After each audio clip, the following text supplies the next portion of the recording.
গতকাল রাত্র থেকে এফপিও খোয়াই একটা ইনফরমেশনের ভিত্তিতে পেট্রোলিং করছিল। 12টা থেকেই শুরু হয়ে গেছে পেট্রোলিং।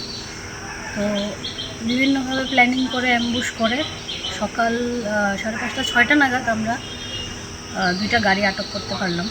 ইলিগেল সন টিম্বার নিয়ে 2টা গাড়ি যাচ্ছিল ওয়ারেন্টু বাজার এরিয়া থেকে, পাগলাবাড়ি যে এরিয়াটা ওইখান থেকে গাড়িগুলো আটক করা হয়েছে। গাড়িতে প্রায় 2টা গাড়ি মিলে 180 ফুটের মতো কাঠ রয়েছে, যার মূল্য 5.5 থেকে 6 লাখ টাকা হতে পারে। আমরা এখনও মূল্যায়ন করিনি। আর এই অপারেশনটাকে সাকসেসফুল করার জন্য আমরা ব্যাকআপ পেয়েছি এফপিও তেলিয়ামুড়া থেকে। ডিএফও স্যার নিজে স্বয়ং এসছেন অপারেশনের সময়, এবং বাইজালবাড়ি পিএস থেকেও আমরা সাহায্য পেয়েছি অপারেশন করতে। এই গাড়িটা কোথায় যাচ্ছিল ম্যাডাম? এই গাড়িটা আগরতলার দিকেই যাচ্ছিল। তো অ্যাজ পার নিউজ আমরা ওটাকে ওয়ারেন্টু বাজার এরিয়াতে আটক করতে পারি। কাউকে কি আটক করা হয়েছে? না, কোনো ড্রাইভারকে আটক করতে পারা যায়নি। ওরা পলাতক ছিল যতক্ষণ না আমরা পৌঁছেছি।